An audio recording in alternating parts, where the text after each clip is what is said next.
하나님께서 우리에게 주신 말씀을 같이 볼까요? 누가복음 18장 9절부터 14절까지 말씀을 우리 같이 보도록 하겠습니다. 신약성경, 제가 가진 성경에는 113쪽에 있는데요. 아니군요. 111쪽에 있네요. 111쪽부터 2쪽까지 있습니다. 누가복음 18장 9절에서 14절까지입니다. 네, 다 찾으셨습니까? 네, 온라인으로 예배 드리시는 분들도 다 찾으셔서 같이 교독해 주시면 좋겠습니다. 자, 누가복음 18장 9절부터 14절까지 제가 한 절 읽고 여러분이 한 절 읽고 같이 교독하겠습니다. 자, 성경은 어려운 책이 아닙니다. 그래서 여러분이 성경을 읽으실 때 하나님 우리가 이걸 이해하라고 주신 책이시죠. 그죠? 그러면 우리가 성경을 그렇게 좀 무슨 내용이 있는지 같이 보면서 읽었으면 좋겠습니다. 자, 9절 읽겠습니다. 스스로 의롭다고 확신하고 남을 멸시하는 몇몇 사람에게 예수께서는 이 비유를 말씀하셨다. 두 사람이 기도하러 성전에 올라갔다. 한 사람은 바리새파 사람이고 다른 한 사람은 세리였다. 바리새파 사람은 서서 혼잣말로 이렇게 기도하였다. 하나님 감사합니다. 나는 남의 것을 빼앗는 자나 불의한 자나 간음하는 자와 같은 다른 사람들과 같지 않으며 더구나 이 세리와는 같지 않습니다. 나는 일에 무엇이 충실하고 내 모든 소득에 실조를 바칩니다. 그런데 세리는 멀찍이 서서 하늘을 우러러볼 엄두도 못 내고 가슴을 치며 아 하나님 이 죄인에게 자비를 베풀어 주십시오 하고 말하였다. 내가 너에게 말한다. 의로다는 인정을 바꿔서 자기 집으로 내려간 사람은 저 바리새파 사람이 아니라 이 세리다. 누구든지 자기를 높이는 사람은 낮아지고 자기를 낮추는 사람은 높아질 것이다. 아멘. 여러분 사람들을 만나면 자기소개를 하시죠. 오늘 처음 만난 분들하고 인사를 하실 때 여러분은 자기를 어떻게 소개하시나요? 한번 생각해 보십시오. 여러분이 이제 이야기를 할 때 나를 이제 뭐라고 소개하는가? 뭘 먼저 얘기하죠? 네, 이름을 얘기합니다. 그러니까 이름, 나이도 그렇죠. 나이도 중요하죠. 이름을 이야기하고 나이를 이야기하고 또 직업도 이야기하고 그다음 무슨 얘기하세요? 출신? 어디 지역? 네, 어디 사는지 지금 사는 곳이 어디인지. 자, 여러분 지금 여러분이 얘기하신 것들이 여러분의 존재를 설명해 주는 건가요? 이런 생각을 우리가 한번 해볼 필요가 있어요. 사실 자, 이름 예전에 요즘은 이해하기 어렵지만 예전에는 전화번호부라는 거를 집집마다 이렇게 두꺼운 책을 하나씩 가지고 있었고요. 제가 어렸을 때는 집에 있는 전화부에서 제 이름을 찾아보는 그런 시간을 가지면서 놀았던 기억이 나요. 그러면서 특이한 이름은 뭐가 있나? 그리고 우리 아버지 이름 찾아가지고 우리 집 전화번호가 거기 올라가 있는 거를 찾아보는 그런 놀이를 했던 기억이 납니다. 그런데 여러분 거기에 보면 여러분 우리랑 같은 이름이 있습니까? 없습니까? 있죠. 그러면 이름이 우리 존재를 증명해 줄 수 있나요? 이름은 같지만 다른 사람도 있을 수 있죠. 그러면 여러분이 얘기한 직업은 어떻습니까? 네, 저는 선생님이에요. 그러면 선생님이 굉장히 많죠. 그리고 선생님이 다 똑같은 선생님이 또 아니죠. 그러니까 선생님이라고 하는 게 내 존재를 증명해 주는 건가? 그러면 이제 또 사는 곳은 네, 저는 전주에 삽니다. 저는 혁신도시에 삽니다. 저는 송천동에 삽니다. 그러면 그게 우리의 존재를 또 증명해 주는 것도 아닙니다. 그래서 이런 것들은 뭐라고 얘기하냐면 정보라고 얘기를 하죠. 그 사람에 관련된 정보를 알려주는 거지 내가 어떤 사람인지를 알려주는 건 아니에요. 그러면 여러분은 여러분 자신을 어떤 사람이라고 얘기하시겠어요? 여러분의 존재와 관련된 소개는 어떤 거 할 수 있을까요?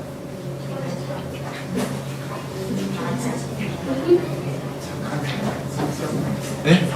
아, 성격. 네. 성격 어떻게 표현할 수 있습니까? 네? 착한 사람. 네. 네. 이거 방송용으로 JL 같은 사람이라고.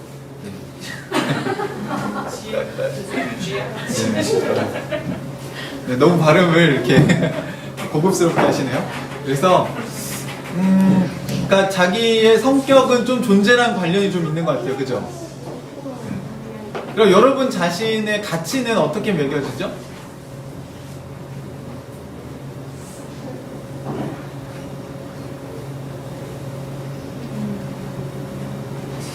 나는 얼마나 소중한 존재인가? 나는 얼마나 가치 있는 존재인가? 여러분은 어떻게 생각하세요? 여러분 자신이 소중한 사람이라고 생각하십니까? 굉장히 중요하고 가치 있다고 생각하세요? 세상은 사람들의 가치를 뭘로 평가를 하죠? 네, 보통 우리가 살아가는 주변 사람들은 가치를 뭐라고 어떻게 평가합니까? 사람의 가치를?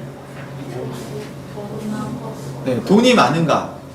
그러면 이제 그렇죠. 예를 들어서 이재용 삼성 부회장은 되게 가치 있는 사람이고 훌륭한 사람이고 거기에서 일하는 네, 일하는 일 하려고 했는데 지금 제가 그 일하시는 분은 가치가 덜한가요? 최근에 뉴스를 보면서 아파트 경비원에게 폭행을 하는 주민의 모습을 보면서 그 사람은 자기가 주민이고 경비원은 자기보다 아랫사람이라고 생각한 것 같아요. 근데 실제로 그렇습니까? 그렇지 않죠. 공부하는 거 어떠세요? 공부를 많이 한 사람은 훌륭한 사람이고 공부를 조금 한 사람은 훌륭하지 못한 사람인가요? 그것도 아니죠. 그런데 왜 우리나라는 자꾸 이렇게 학연, 지연, 혈연 또 여러 가지 직업 또는 경제적 능력 또는 권력을 어느 정도 가지고 있는가를 가지고 사람들을 끊임없이 평가합니다. 이제 문제는 뭐냐면 이게 하나님 나라의 가치를 추구하는 교회 공동체에도 들어와 있다는 거예요. 그러니까 우리는 세상과 구별되어서 그러니까 하나님 나라를 추구하는 사람들이잖아요. 그러니까 하나님께서 원하시는 그 가치를 추구하고 그걸로써 우리의 존재를 값을 매기는 사람들이란 말이죠. 그런데 그 기준을 버리고 세상에서 하는 그 기준에 너무 익숙해져 있다 보니까 그 기준을 그대로 교회 안으로 갖고 들어오는 경우가 있다는 겁니다. 그러면 교회가 하나님 나라의 모습을 보여줘야 하는데 사람들이 세상에 있을 때도 무시받거나 천대받았는데 교회 안에 와서도 똑같은 취급을 받는다. 어렵죠. 그러면 굳이 하나님 나라에 들어올 필요가 없는 거죠. 그러니까 사실은 죽어서 우리가 천국 가는 게 아닙니다 이 얘기를 많이 하는데 자, 죽어서 천국 안 가고 죽어서 천국도 가는 건 당연히 가는 건데 우리가 예수님을 믿는 순간 예수님의 가치 하나님 나라의 백성 그 소속이 되었다면 그 하나님 나라 백성 된 사람들끼리 모여서는 하나님 나라의 가치를 같이 나누어야 되는 거 아닙니까? 우리는 그 기준으로 사람을 평가하고 우리는 그 기준으로 사람을 봐야 하고 그 기준으로 함께 동역해야 되고 서로 사랑하려고 애를 써야 되는 거죠. 물론 저희가 항상 비유를 들지만 군대에 훈련소에 입대했다고 해서 바로 훌륭한 군인이 되진 않아요. 하지만 신부는 군인입니까? 민간인입니까? 군인이죠. 그럼 군인들은 군인이 지향하는 바가 있지 않아요? 군대에서 그 지향하는 바가 있잖아요. 전투를 잘할 수 있는 병사로 훈련이 되어져서 준비되는 게 중요한 거죠. 그래서 아침마다 정해진 시간에 기상하고 그 다음 밥 먹고 아침에 훈련하고 또 점심 먹고 또 훈련하고 저녁에 같이 자고 또 교대로 돌아가면서 불침번을 쓰고 이런 것들을 하잖아요. 그 단체에서는. 왜요? 그게 군대이기 때문에 그런 거예요. 그러면 하나님 나라에 우리가 들어왔다고 하는 건 하나님 나라 백성들은 하나님 나라 백성들의 문화가 있고 하나님 나라 백성들이 추구하는 삶의 모습이 있고 자기 자신을 바라볼 때 세상이 보는 관점이 아니라 하나님이 보시는 관점으로 우리 자신을 들여다볼 수 있어야 된다는 거예요. 우리가 그래야 우리가 풍성한 삶을 누릴 수 있다는 거예요. 이전 것은 지나갔고 보라 새 것이 되었도다라는 그 말씀에서 그 바울은요 보라에 엄청나게 강조를 한 거예요. 우리 학원에서 학원 강사 선생님들이 별 5개 밑줄 쫙 끼 어디 들어가야 되냐면 보라에 들어가야 돼요. 그래서 이전 것은 지나갔으니 보라 새 것이 되었도다. 너무 감격스러운 일이라는 거예요. 내가 세상에 속해서 살면 계속 그 기준을 따라서 살 수밖에 없었는데 예수님을 주님으로 영접하고 나서는 보라! 나는 이제 새로운 백성이 되었다. 신분이 바뀌었다.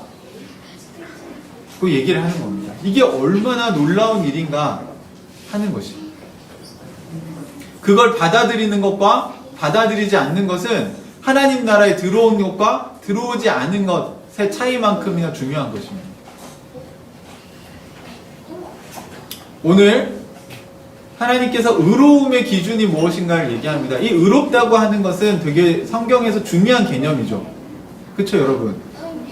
그러니까 아브라함이 믿음으로 의롭다 여김을 받았다. 이렇게 얘기 나오는데요. 실제로 의롭다고 여김을 받은 성경의 첫 번째 인물이 누군지 혹시 아십니까? 네, 노아입니다. 노아. 노아를 하나님이 왜 의롭다고 하셨을까요? 되게 간단해요. 산에다 방주 지으라고 했는데 지은 거예요. 이게 말이 안 되는 거죠. 아니 배는 바다에다 지어야지. 그 산꼭대기에다가 배를 지어서 어쩌겠다는 거예요. 그런데 성경이 이렇게 나와요. 노아가 그걸 믿으니 하나님께서 의인이라고 얘기를 하는 것입니다. 그러면 여러분 여기서 성경이 말하는 의의 개념이 좀 다르다는 느낌이 드시죠? 노아가 윤리적으로 얼마나 깨끗한 삶을 살았냐, 검소하게 살았냐, 법을 그 당시에 그 노아가 살던 나라의 법을 잘 지켰냐, 도덕적으로 우월한가, 그렇기 때문에 의인이다 라고 얘기를 하신 게 아니라는 거예요. 그렇다고 뭐 노아가 막 정말 망가진 삶을 살았는데 의인이라고 했다고 하는 건 아니죠. 하지만 성경에서 말하는 핵심은, 의인의 핵심은 어디에 있어요? 하나님의 말씀에 순종하는가에 있어요. 그러면 그 하나님의 말씀이 때로는 우리의 상식을 벗어난 이야기를 할 수도 있죠. 하지만 여기서도 여러분 조심하셔야 될 게, 상식을 벗어난다고 해서 그게 뭐 도둑질을 하거나 남에게 피해를 입히라거나 하는 비윤리적인 또 비도덕적인 행위를 하라는 게 하나님의 말씀이라면 저는 거기 절대 순종하시면 안 된다고 생각합니다. 제가 말하는 상식을 초월했다는 건요, 그러니까 초월한 거예요, 말 그대로. 비상식이나 몰상식한 행동을 하라고 얘기하시는 게 아니고, 우리가 생각할 때, 이게 산에다가 배를 만드는 것은 누구한테 피해를 주는 일은 아니잖아요. 근데 내가 상식적으로 생각할 때 배는 바다에 가야 되는데 왜 산에다 지을까? 이거는 내가 이해가 조금 안 되는데 그거에 대한 순종을 요구하실 때가 있다는 거예요. 근데 이걸 잘 구분하셔야 됩니다. 어떤 분들은 하나님의 뜻에 순종해야 된다, 하나님 말씀에 순종해야 된다고 하면서 말도 안 되는 걸 자꾸 순종하라고 얘기하는데 그 얘기를 하는 게 아니고, 예를 들어서 아브라함에게는 본토 친척 아비집을 떠나 내가 내게 지시할 땅으로 가라, 그 얘기를 하셨죠. 그 당시에는 그게 되게 쉬운 일이 아니에요. 그런데 아브라함이 왜 의로 여겼다고 얘기하냐면, 하나님 왜 의롭다고 인정하셨냐면 하나님의 말씀에 순종을 했기 때문이죠. 어제 밤에도 카페에서 저희가 요한복음 2장의 가나 혼인잔치, 물이 포도주로 바뀌는 사건을 했는데, 거기도 보면 예수님이 타인들한테, 그 일꾼들이거든요, 거기 같이 일하시는 분들한테 그 손 씻는 물 항아리에다가 물을 채우라고 얘기해요. 상황은 포도주가 떨어진 상황인데. 그러면 이게 순종하기가 좀 상식적으로 어렵잖아요. 예를 들면 포도주 통에다가 뭐 포도를 채워라 뭐 이러면 아 포도주를 이걸로 만드시려나 보다 이게 생각할 수 있는데, 아니 그 손 씻고 발 씻는 그 물 담아놓는 항아리에다가 물을 채워라. 그래서 일단 물을 채웠어요. 그 다음은 더 웃겨. 이걸 떠서 연회장한테 갖다 주래. 아니 지금 포도주가 없는데 왜 물을 떠다가 그걸 갖다 주라고 하지? 여러분 이게 순종하기가 쉬운 일이 아니잖아요. 그죠? 그런데 성경이 그렇게 나와요.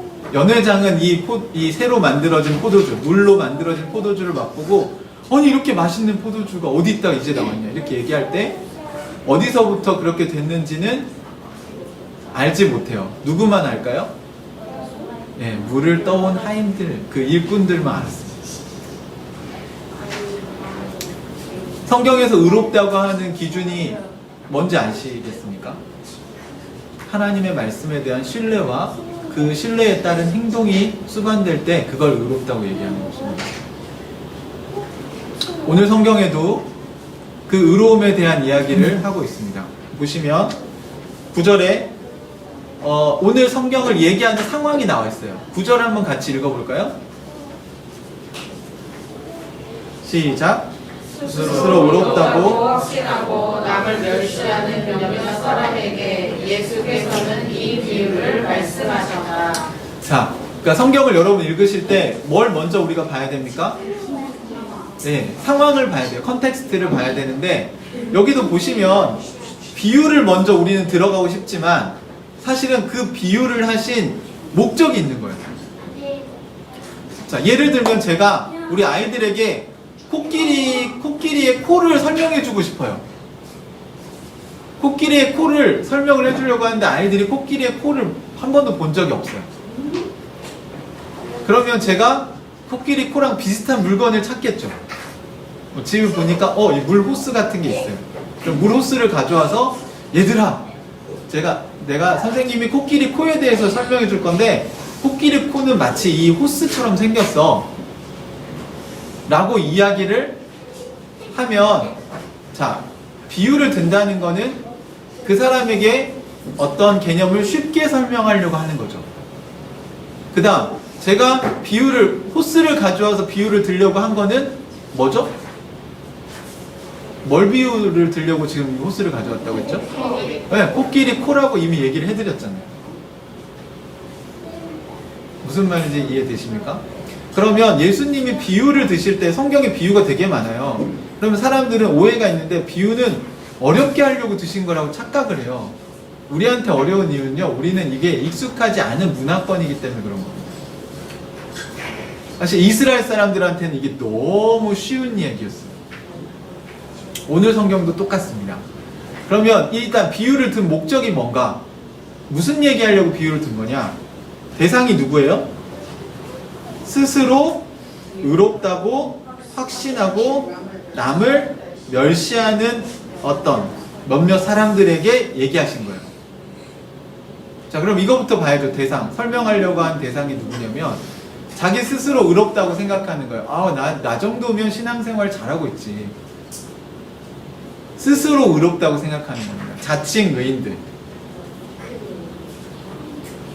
내 이 정도 살면 내가 되게 신앙생활도 잘하고 내가 신앙이 굉장히 좋은 거지.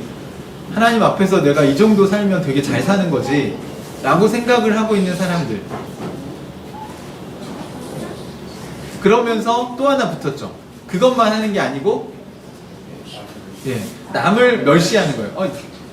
봐봐, 나는 아침에 큐티도 하는데 쟤는 큐티도 안 하잖아. 나는 예배 이렇게 열심히 나오는데 예배 안 나오고 뭐 저렇게 온라인 예배도 뭐 되게 누워서 드리고, 그런 사람들보다 난 얼마나 훌륭하냐. 여러분, 우리가 너무 쉽게 이런 함정에 빠질 수 있습니다. 근데 왜 그런 사람들이 어떤 사람들인지 오늘 본문에 나오는 거죠. 오늘 바리새인과 세리 두 종류의 사람을 예로 드신 거예요. 예수님이 그 예로 든 거니까 되게 뭐랄까 좀 더 극단적이겠죠. 아무래도 특징을 잘 부각시킬 수 있는 예를 드셨겠죠.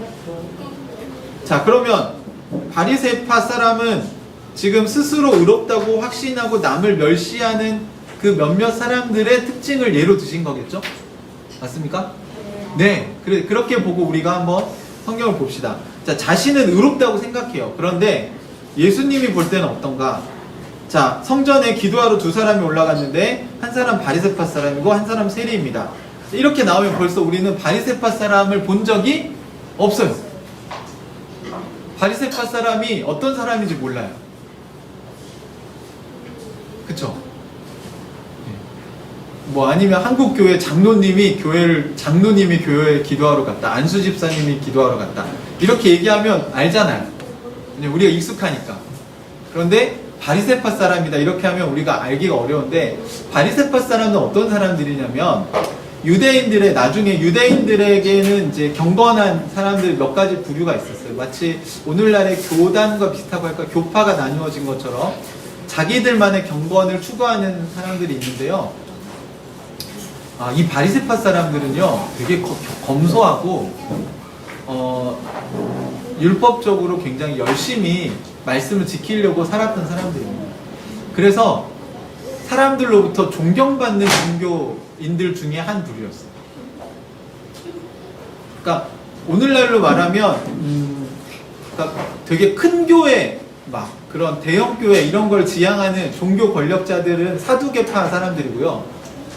이 바리새파 사람들은 좀 뭐 이렇게 수도원 운동하고 검소하게 살고 되게 가난하게 살고 경건의 훈련을 되게 열심히 하는 그런 사람들이어서 마을에서 존경받는 목사님들이었어요.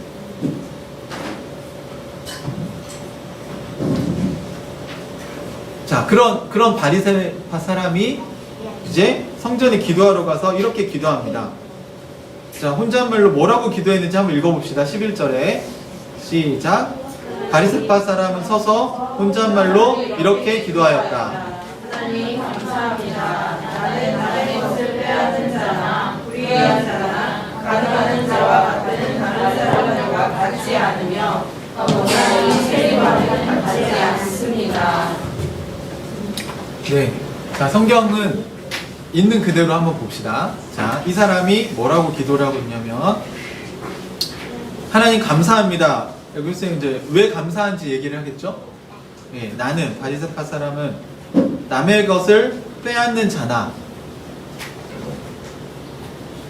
불의한 자나 가늠하는 자와 같은 다른 사람들과 같지 않으며 더구나 이 세리와는 같지 않습니다. 이제 왜 감사하다고 얘기하는 거죠?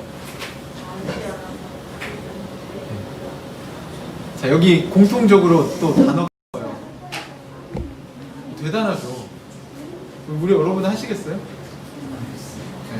말씀 보고 기도하려고 금식도 하는 거예요. 또 여기 보면 내 모든 소득의 11조를 바친다고 이렇게 나왔잖아요.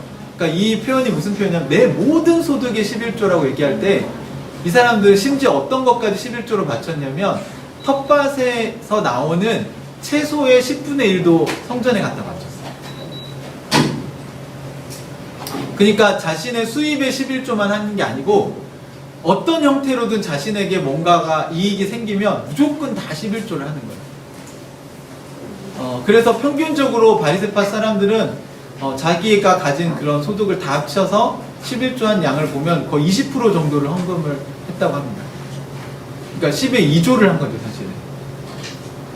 그러니까 11조만 간신히 하는 사람들보다 자신들은 의롭다라는 거예요. 그러니까 우리는 의로움의 기준이 어떤 사람들과 내가 비교해 봤을 때 좀 더 낫기 때문에 의롭다고 생각할 수 있고, 또 하나는 내가 이런 행동을 하고 있기 때문에 의롭다고 생각할 수 있다는 거예요. 여러분은 여러분 자신의 의로움 또는 가치를 뭘로부터 평가해 내고 계십니까?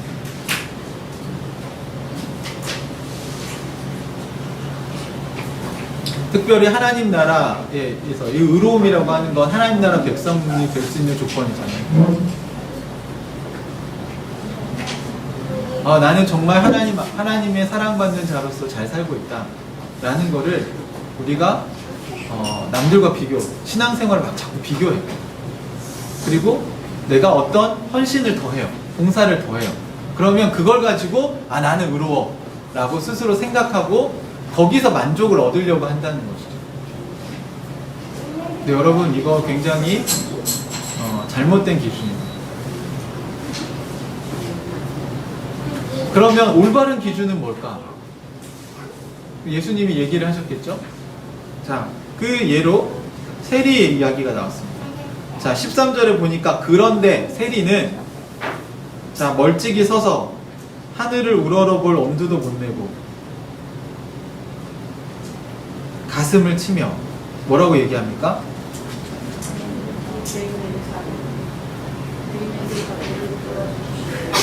네, 하나님 이 죄인에게 자비를 베풀어 주십시오.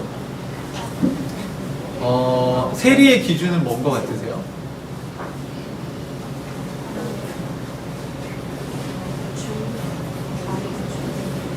세리는 자기 자신을 죄인이라고 얘기하잖아요. 누굴 기준으로? 네. 하나님을 기준으로 볼 때 자기는 죄인이라는 거죠.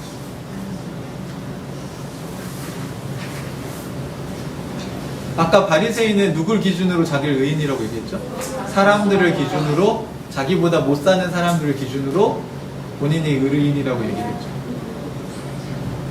사람들과 비교를 통해서 자기의 정체성과 가치를 찾아내려고 한 거예요. 그런데 세리는 기준이 사람이 아니라 하나님이신 거예요. 그러니까 하나님하고 비교하면 우리는 뭐예요? 다 피조물이고 다 죄인이죠. 창조주 하나님하고 비교하면 우리는 겸손해질 수밖에 없잖아요. 세리는 지금 그 반응을 보이는 겁니다. 그리고 그게 진심이라는 걸 성경이 표현하기 위해서 그가 한 행동을 기록해놨죠. 원래는 성전에 가면 손을 들고 이렇게 하나님을 향해서 기도를 하는 게 일반적인 기도 행위입니다. 그런데 세리는 어떻게 하냐면, 이거 중요하니까 기록해 놓은 거잖아요. 어떻게? 하늘을 우러러볼 엄두도 못 내고, 이 멀찍이 섰다는 건요, 가까이도 못 가는 거예요. 그러면서 가슴을 치며, 하나님, 저는 죄인입니다. 저에게 자비를 베풀어 주십시오. 본인에게 뭐가 필요합니까? 하나님의 그 자비하심, 하나님의 은혜가 필요하다고 이야기하는 겁니다. 여러분, 이것은 자기 비하를 말하는 게 아닙니다. 이것은 오히려 우리 인간의 자리를 정확하게 이해하는 것을 이야기합니다. 여러분, 인간이 뭐든지 다 할 수 있나요? 할 수 없죠. 인간은 피조물로서의 한계가 분명히 있습니다. 그렇죠? 우린 육신적인 한계도 있고요, 우리의 지성에도 한계가 있고요, 감정에도 한계가 있어요. 마냥 정말 눈에 넣어도 아프지 않은 자식들 사랑할 것 같지만 제 입에서 야라는 말이 나오잖아요. 사랑하는 딸에게 이름을 불러줘야지. 그러니까 우리가 감정을 컨트롤하는데 한계가 있다는 걸 인정하는 것과 인정하지 않는 건 되게 다른 거죠. 내가 다 할 수 있을 거라고 생각하는 것과 내가 못해야 하는 영역도 있구나 라고 인정을 하는 건 되게 중요한 거죠. 근데 그것은 자기 비하가 아니에요. 여러분, 어느 누구도요 다 잘할 수 있는 사람은 없어요. 문재인 대통령님이 정치는 잘하실지 몰라도 피겨스케이팅을 김연아 같이 탈 수 있을까요?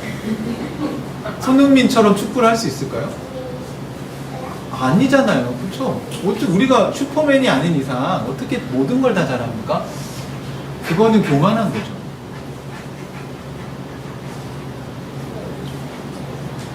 여러분, 자기 혼자 다 할 수 있다고 생각하는 사람들은 공동체에 오지 않습니다. 왜요? 도움이 필요하지 않거든요. 기도도 혼자 하고, 말씀도 혼자 보고, 봉사도 혼자 하고, 자기 스스로 되게 열심히 살아요. 그런데 공동체로 모이지 않아요.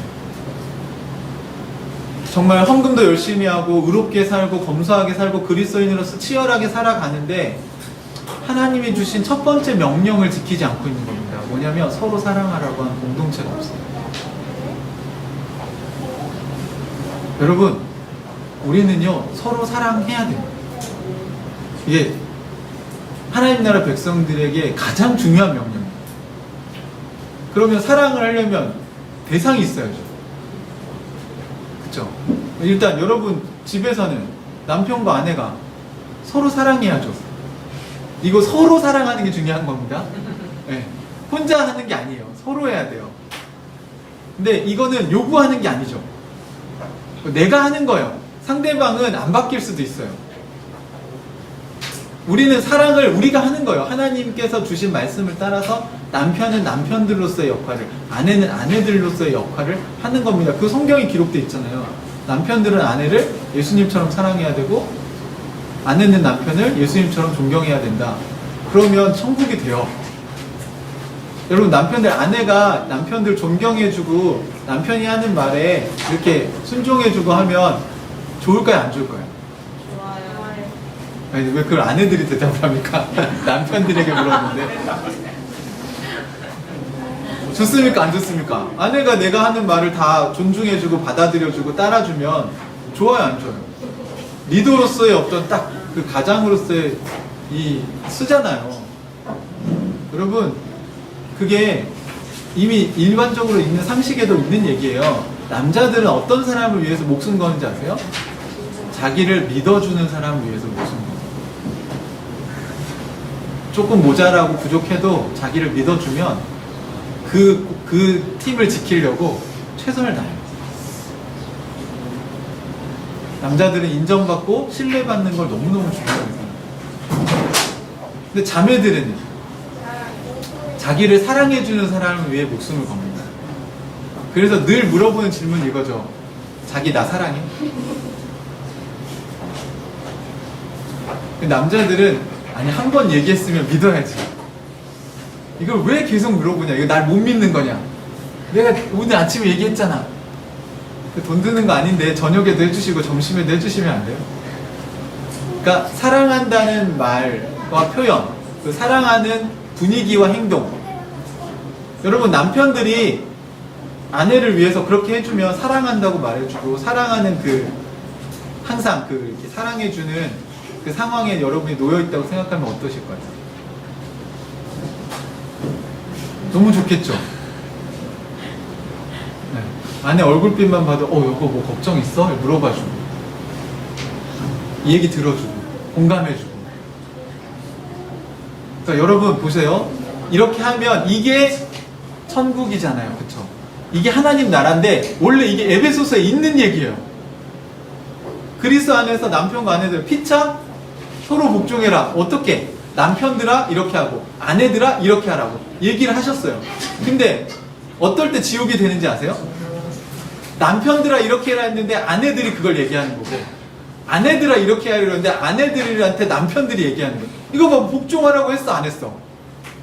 성경이 복종하라고 써놨어 안 써놨어? 왜 복종을 안 해? 이렇게 하면 지옥이 되는 거예요. 이거는 남편들이 써먹으라고 주신 말씀이 아닙니다.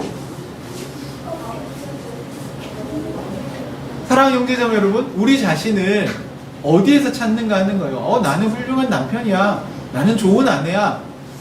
그거를 옆집 남편과 옆집 아내랑 비교했을 때 내가 좋은 사람이야 라고 얘기하는 거 오늘 본문의 바리새파 같은 행동이라는 겁니다. 그러면 뭘 기준으로? 세리 같은 기준은 뭐예요? 하나님의 말씀을 기준으로 해보자는 거예요. 그러면 자 보세요. 남편들은 아내 사랑하기를 어떻게 하라고 했냐면 예수님이 교회를 사랑하신 것 같이 하라고 했어요. 그러면 예수님은 교회를 어떻게 사랑했습니까? 잘 아시네요. 더 이상 가르칠 게 없습니다. 여러분 이 정도 성경적 지식을 갖고 있으면 이미 천국이 됐어야 돼요. 예수님이 교회를 위해서 어떻게 하셨어요? 죽기까지 사랑하셨잖아요. 아시잖아요. 자 그러면 직유법으로 쓰셨잖아요. 그렇죠? 예수님이 교회를 위해서 한 것처럼 뭐뭐처럼 그렇게 하라는 거예요. 그럼 남편들은 어떻게 아내를 위해서? 네, 아내를 위해서 죽기까지 사랑하시면 돼요. 사랑하다가 죽으시면 돼요.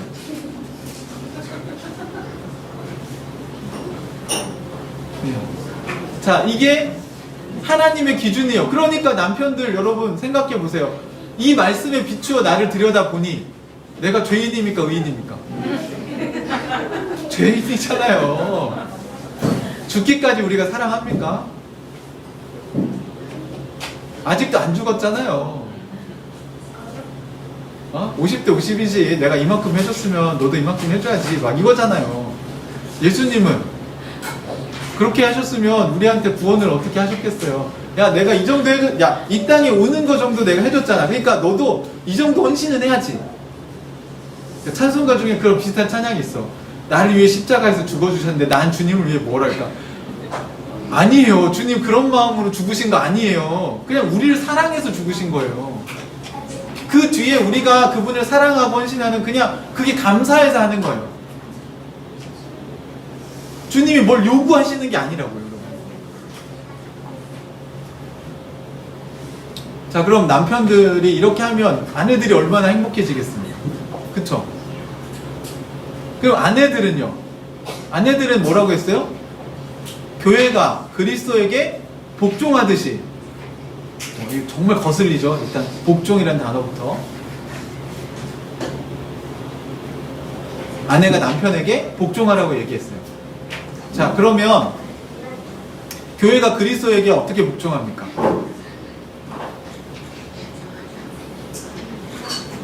예수님이 머리시니까 우리가 그분에게 복종해야죠. 네. 복종 잘해요? 내가 옆집 여자보다는 잘할 수 있어요. 근데 예수님, 교회가 예수님에게 순종하듯이 내가 남편에게 순종하고 있는가? 그러면 죄인이에요, 의인이에요? 죄인이죠. 막 이 말씀의 기초에서 보니까 나는 아이고 남편 무시하고 막 이런 막 남편 말 안 듣고 막 이렇게 마음대로 하고 그런 게 다 보이잖아요. 근데 여기서 제가 재밌는 사실 하나 알려드릴까요? 여러분, 교회는 예수님에게 복종을 잘합니까? 못합니까?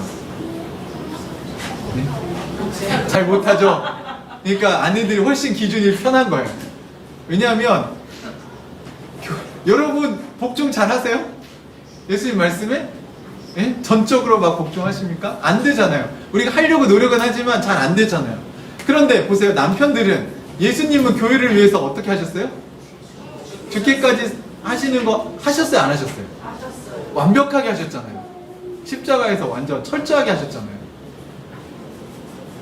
그러니까 이 말씀이요, 사실 남편들한테 훨씬 불리한 말씀이에요. 에베소 말씀 가지고 우르르 남편한테 복종하라고 했다고 여자들 자존심 상해하는데 그게 자존심 상해할 일이 아니에요. 여러분, 남편이 정말 죽기까지 아내를 사랑하면 그 남편 존경하겠어요, 안 하겠어요? 합니다, 여러분. 남편들이 정말 아내를 위해서 죽기까지 사랑하는 마음으로 하시면요, 아내들이 남편 존경합니다. 믿으십니까? 네? 이거를 우리가 실천하는 게 하나님 나라인 거죠. 그러면 여러분 죽어서 천국 갈 생각 안 하셔도 돼요. 그냥 그 가정이 천국이 되는 거예요. 부모와 자식 간에도 말씀이 있습니까? 없습니까? 성경에? 있죠? 자녀들은 부모를 어떻게 해야 돼요? 그리스도 안에서 공경해야 되죠. 네, 그러니까 부모들은 아들들, 자식들한테 어떻게 해야 돼요? 자녀를 노엽게, 다 알고 계시네요. 적용을 할 때 이렇게 해야 되는 거예요. 애들한테, 야, 성경에 봐봐. 부모를 공경하라고 했지. 너 공경해, 안 해? 막 이렇게 하지 마시고, 부모가 적용해야 될 말씀은 뭐예요? 내가 자녀를 노엽게 하고 있는 일이 없는가? 노엽게 한다는 건 뭡니까? 비인격적으로 아이들에게 대하는 걸 이야기하는 거예요. 아이들을 혼내지 말라는 얘기 아니고 성경에 아이들을 책망하고 권면하고 매를 대라고 얘기 나옵니까? 안 나옵니까? 나와요. 아이들을 훈계하고요, 잘 키우셔야 됩니다. 근데 노엽게 한다는 건 뭐예요? 부모의 감정으로 아이를 때리는 걸 말합니다. 아이를 바른 길로 이렇게 키우기 위해서 하는 게 아니고 자기 감정에 복받쳐서 폭력을 행사하면 그것은 자녀를 노엽게 하는 일이죠. 그렇게 하면 됩니까? 안 됩니까? 안 되죠. 그렇게 했으면 부모가 자녀에게 어떻게 해야 돼요? 왜? 회개해야죠. 그 피해자에게 가서 얘기하고 용서해달라고 용서를 구해야죠. 그게 여러분 부모의 권위가 상실될 거라고 생각하세요? 아니요. 성경은 그렇게 해서 부모의 권위가 세워진다고 그러니까 부모가 그러니까 용서받으려고 안 한다고 해서 부모의 권위가 생긴다고 생각하지 않아요. 바꿔서 생각해보세요. 여러분 부모님들이 여러분에게 상처 준 일에 대해서 한마디만 사과했다면 우리가 그것 때문에 부모님 무시하나요? 아니면 더 존경할까요? 더 존경하죠. 아이들도 똑같아요, 여러분. 우리가 죄인이기 때문에요. 우리가 피조물이기 때문에 우리 모두가 가지는 연약함이 있습니다. 이 세상에 어떤 완벽한 부모가 있습니까? 우리 다 부족하죠. 저도요, 계속 고민해요. 내가 아이를 잘 키우고 있나. 그래서, 인격적으로 해야지 했다가 또 이게 막 확 나오면, 이거 아빠가 이거는 좀 심하게 얘기한 것 같다. 미안하다. 그거 얘기를 하면 되죠. 사랑하는 형제자매 여러분, 오늘 성경에 14절에 예수님이 이 비유의 결론을 얘기하셨습니다. 자, 보십시오. 내가 너희에게 말한다. 자, 의롭다는 인정을 받고 자기 집으로 내려간 사람은 누구라고요? 바리새파 사람이 아니고 세리다. Not A, but B죠. 강조한 거예요. Not A, 바리새파가 아니고 누구예요? 세리다. 근데 여러분 이 비유를 듣던 당시 사람들은 받아들이기가 너무 어려웠어요. 이거 되게 충격적인 얘기를 하신 거예요. 되게 검소하고 경건하게 살고 정말 일주일에 2번씩 기도하시면서 금식하시면서 10의 1조가 아니라 10의 2조를 하는 목사님은 의롭지 않고 로마의 앞잡이 노릇을 하면서 남의 등 쳐먹고 돈 뺏고 이렇게 했던 사람이 회개했다고 하니까 이 사람이 의롭다고요? 너무 하시는 거 아닙니까, 하나님? 여러분, 바리새파와 세리는요, 우리는 성경에서 자꾸 바리새파에 대해서 안 좋게 한 사례들을 많이 봐가지고 있는데 그렇지 않아요. 바리새파 사람들은 당시 사람들한테 존경받는 사람들이었더라고요. 마을에서 존경받는 사람들 있죠. 검소하게 살아서 저 어른은 정말 훌륭하신 분이야. 그런 사람이니까 이렇게 기도할 만해요, 사실. 그래서 이 비유를 들었을 때 청중들은, 그 당시의 청중들은 그렇지, 바리새파 사람들은 저렇게 기도할 만하지 라고 받아들였다는 거예요. 그리고 세리는 그치, 그놈들은 가슴을 치며 울며 기도해야지, 죄인이니까. 얼마나 죄를 많이 졌어. 그랬는데 예수님이 결론이 뭐냐면 의롭다고 인정받는 사람, 하나님에게 의롭다고 인정받는 사람은 누구라고요? Not A, 바리새파가 아니고 but B, 세리입니다. 사실 여기 이 비유를 듣고 청중들은 화들짝 놀랐을 것입니다. 그리고 예수님이 얘기하신 거예요. 누구든지 자기를 스스로 높이는 사람은 어떻게 돼요? 낮아지게 될 것이고, 자기를 낮추는 사람은 누구에 의해서? 하나님에 의해서 높아지게 될 거예요. 여러분, 여기서 착각하시면 안 되는 게 세리가 지금 나쁜 짓을 계속하면서 사는 세리를 지금 높여주신 게 아니에요. 자기가 그동안 잘못했다는 걸 뼈저리게 느끼고 회개한 세리를 얘기하는 겁니다. 하나님, 저는 죄인입니다. 저에게 자비를 베풀어 주십시오. 이렇게 살면 안 되죠, 주님. 이렇게 하고 그걸 정리하고 새롭게 사는. 성경에 보면 삭개오라는 인물이 그걸 보여주잖아요. 자기가 추구하던 인생의 가치가 달라진 거예요.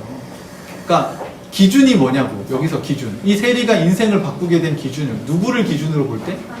하나님을 기준으로 볼 때 우리가 피조물이라는 걸 인정하는 거예요. 사랑하는 형제자매 여러분, 여러분의 존재는 직업도 아니고 이름도 아니고 나이도 아니고 사는 곳도 아니고 여러분이 돈을 얼마나 갖고 있는가도 아니고 하나님을 기준으로 볼 때 여러분 하나님의 사랑받는 사람들이에요. 여러분의 존재는 뭐예요? 하나님 나라의 백성입니다. 그 아들을 믿는 자, 곧 영접하는 자, 그 아들을 믿는 자들에게는 하나님의 자녀가 되는 권세를 주셨다. 다시 말하면 신분이 바뀌었다. 여러분의 존재는 하나님의 자녀랍니다. 나는 누구예요? 저는 하나님의 사랑받는 아들이에요. 기준이 뭐예요? 하나님의 관점에서 우리 자신을 봐야 한다는 거죠. 하나님 나라는 비교하는 걸 너무너무 싫어하십니다. 하나님은 우리를 다양하게 만드셨고 한 사람 한 사람을 다 소중하게 여기시고 우리의 가치는 예수님의 목숨값입니다. 저는 가끔 이런 비유를 듭니다. 온 인류가 다 없어지고 이 세상에 여러분 딱 한 사람만 살아있다고 한다면 과연 여러분을 위해서, 여러분 한 명을 위해서 예수님이 이 땅에 오셔서 십자가에 달려 죽으셨을 것인가? 어떻게 생각하십니까? 온 인류를 위해 죽으신 게 아니고요.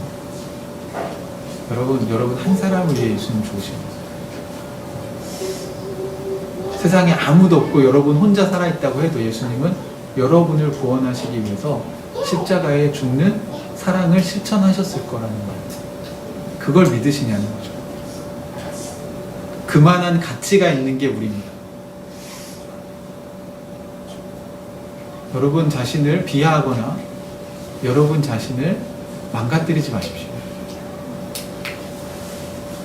반대로 우리는 그 하나님의 사랑받는 자들이지 우리 스스로 뭔가 되게 훌륭하고 능력이 있어서 남들보다 뛰어나다고 교만하실 필요가 없습니다. 하나님 나라 백성들의 특징은 겸손과 기쁨에 있습니다. 주님을 생각하면 우리가 겸손해질 수밖에 없고요. 주님이 우리를 사랑해 주시고 구원해 주신 걸 생각하면 기쁠 수밖에 없는 거죠. 우리 안에 그 기쁨과 겸손함이 없다면 여러분이 지금 하나님 나라 백성으로서의 그 중요한 가치들을 잃고 있는 건 아닌지 들어보셔야 됩니다. 우리가 다음 주에 수련회에 가서 더 누가복음에 있는 말씀들을, 보석 같은 말씀들을 같이 나눌 겁니다. 그럴 때 우리 안에 있는 그 깊은 나눔들이 이제 서로 일어나게 되고 그걸 통해서 우리가 풍성한 교제를 하는 시간이 되기를 주님의 이름으로 축복합니다. 같이 기도하겠습니다.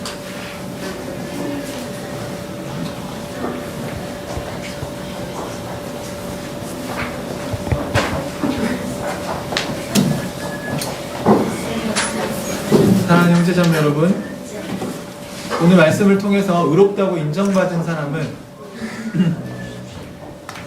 바리새파 사람이 아니라 세리였다. 그리고 그 기준은 무엇이었는가 우리가 다시 한번 묵상해 보시고, 요즘 여러분이 여러분 자신을 평가할 때 자꾸 남들과 비교해서 여러분 자신을 열등하게 여기거나 또는 여러분의 가치를 좀 낮게 평가하고 있지는 않았는지 그러지 마십시오. 여러분 하나님의 소중한 아들과 딸들입니다. 또 그 관점으로 우린 옆에 있는 사람들도 소중하게 보고 존중해야 합니다. 혹시 비교의식에 힘들어하고 계셨다면 오늘 그것으로부터 보라! 라는 새로운 존재가 되었다. 선포하시고 기도하셨으면 좋겠습니다. 우리 같이 기도하는 시간 갖겠습니다.